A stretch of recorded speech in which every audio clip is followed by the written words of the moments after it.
আমাকে হেল্প করছে আমার যা। বন্ধুরা সবাইকে স্বাগত জানাই। আর আজকে ওয়েদারটা খুব ভালো, পরপর টানা কদিন ধরে বৃষ্টি হয়ে গেছে। আজকে একটা সুন্দর রেসিপি নিয়ে এসেছি। ছোট ইলিশ মাছ দিয়ে গাটি কচুর তরকারি হবে। তো এই রেসিপিটা আপনারা দেখতে থাকবেন, সম্পূর্ণ ভিডিওটা দেখবেন। এই ইলিশ মাছগুলো বাজার থেকে নিয়ে আসার পরে আমি কেটে ধুয়ে রেখেছি, আর এই গাটিগুলো আমি ধুয়ে রেখেছি। এই গাটিগুলোকে সিদ্ধ করেও রান্না করা যায়, আবার কেটে খোসা ছাড়িয়েও রান্না করা যায়। তো আমি আজকে এই গাটিগুলোকে আমি সিদ্ধ বসিয়ে রান্না করব। তো সিদ্ধ করে রান্না করলে স্বাদটা একটু অন্যরকম হয়, তাই আমি সিদ্ধ করব। এর জন্য আমি রান্নাঘরে যাচ্ছি। সব দিকে ভালো রোদ বেরিয়েছে, তাই আমার এদিকে কাঠ ঠাট সব মেলে দেওয়া হয়েছে রোদে। এবার রান্নাঘরে চলে যাই।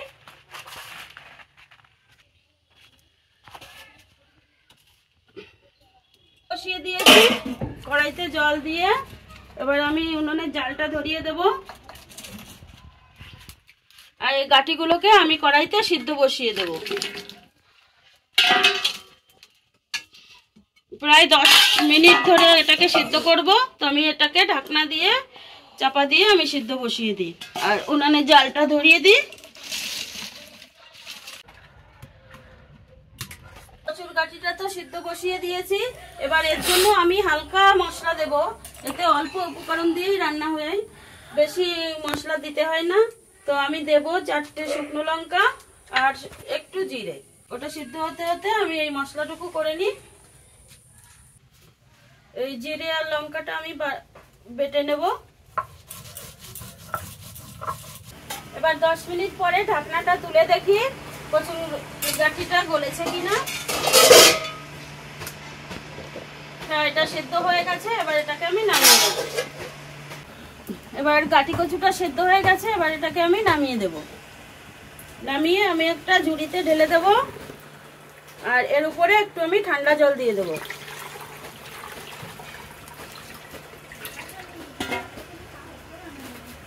একটা কড়াই বসিয়ে দিলাম।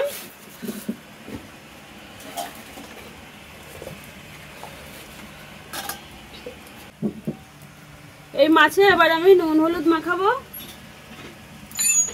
তো দিয়ে দিলাম এবার হলুদ গুঁড়ো, একটু নুন। মাছগুলো খুব তাজা আছে, নদীর ইলিশ। তো এটাকে ভালো করে নুন হলুদ মাখাই।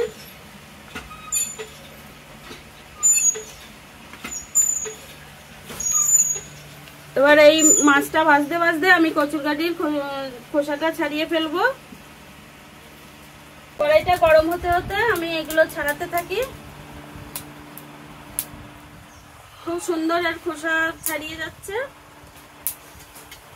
এবার আমি মাছটা ভেজে নেব। তার জন্য দিয়ে দিচ্ছি সাদা তেল।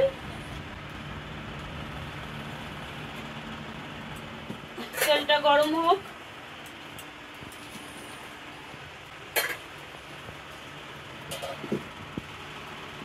কড়াইয়ের তেল গরম হয়ে গেছে। এবার আমি মাছগুলোকে দিয়ে দিই এর জন্য।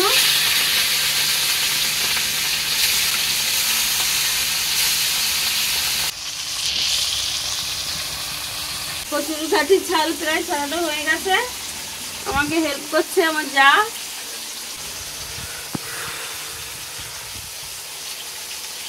হয়ে গেছে, আর এবার মাছগুলোকে আমি উল্টে দেবো। এক পাশ ভাজা হয়ে গেছে, হয়ে গেছে। আর এবার মাছগুলোকে আমি উল্টে দেবো। এক পাশ ভাজা হয়ে গেছে।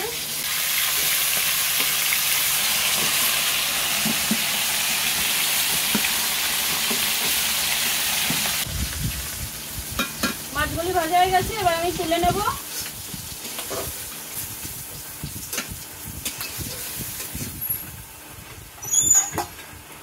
এবার এই তেলের উপরে আমি দেব একটু কালো জিরে ফোড়ন, একটা তেজপাতা, আর এবার এই মশলাগুলি জিরে আর লঙ্কা বাটা এটা তেলের উপরে দিয়ে দেব।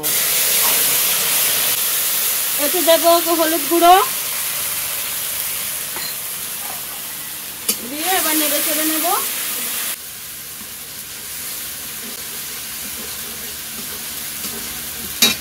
মশলা থেকে তেল ছেড়ে দিয়েছে। এবার আমি এই কচুর গাটিগুলো এর মধ্যে দিয়ে দেবো।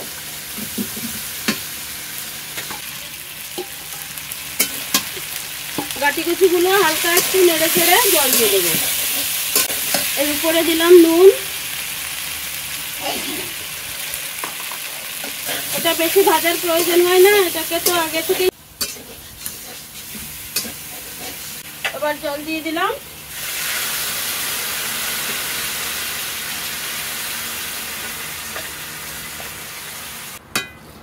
এবার ঝোলটা একটু ফুটে উঠলে আমি মাছগুলো দিয়ে দেবো। তার আগে দিলাম আমি 4টে চেরা কাঁচা লঙ্কা। ঝোলটা ফুটে উঠেছে, এবার আমি মাছগুলোকে ঝোলে দিয়ে দেবো। ঝোলে দিয়ে আর আমি 5 মিনিটের মতো জাল করব। জাল দিলেই হয়ে যাবে।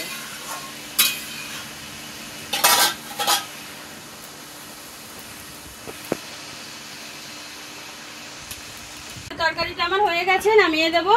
আর এটা একটু ঝোল ঝোল থাকবে, এটা ঝোলটা আবার টেনে যাবে।